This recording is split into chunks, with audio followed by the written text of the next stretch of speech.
So, more than likely, there's going to be spoilers, so I'm just going to throw that out there. And let's continue.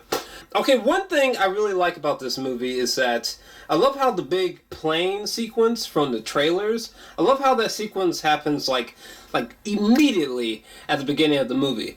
I have to say, it's weird. It's like I was impressed by the plane sequence because it's literally Tom Cruise hanging on to the side of a giant fucking plane. Like, it's insane.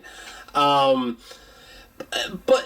I wish there was a little bit more to it than what we saw in the trailers. I feel like we basically saw the whole sequence in the trailers.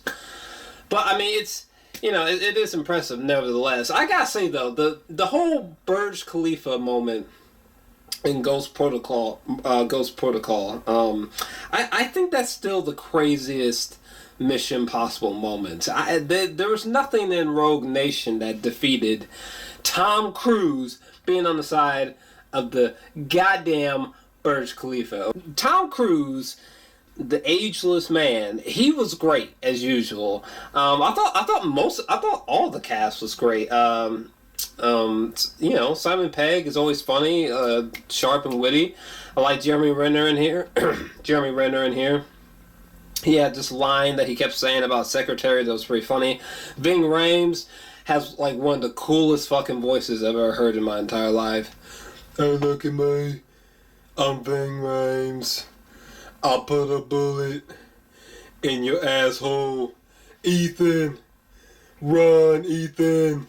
Ethan. Alright, I should stop. The villain, I like the villain. Solomon Lane. I like, he was just... I mean, there wasn't really a lot to the villain, but at least this villain was memorable. Okay, if there was a villain in Ghost Protocol, like, I totally forgot about him. But at least this one was pretty memorable. He just had this creepy weasel vibe to him that I was just like, just fuck that dude. What fucking pussy, you know? That one part with Rebecca Ferguson. The part where she was just like, shoot me, and this dude was just like, bam! Like, I almost thought for a second that Solomon shot Alyssa Foster, however you say her name. That kind of shocked me a little bit. That's another thing. The action is great, okay? The action at this musical theater place or whatever, that was done really well.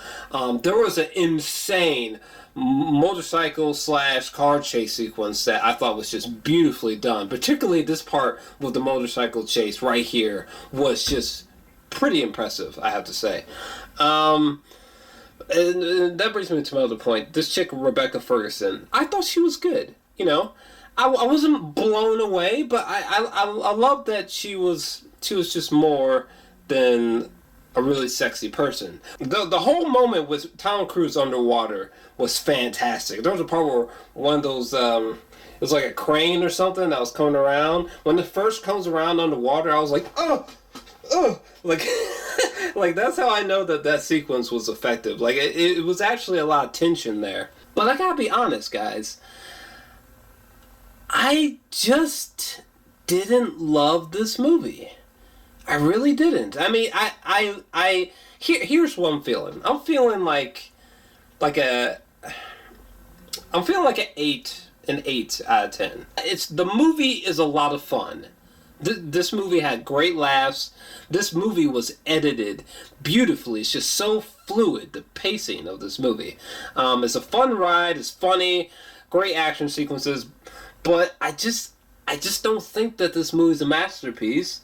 And I wouldn't really say that like it's a near masterpiece either, you know? I just think it's a really fun time at the movies, you know? When I think of a 9 out of 10 or a 10 out of 10 action movie, I think of this bad boy, alright? When I saw this movie, my face melted off, okay?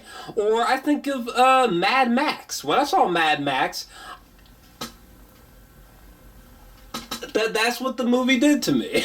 Everyone else seems to think that this Mission Impossible movie is like a 9 or a 10 out of 10. I personally just don't feel that way. I've seen this movie twice, and it's a lot of fucking fun, but I just don't love it. So I'm gonna give it an 8 out of 10. What did you think of this film? Let me know your thoughts down below.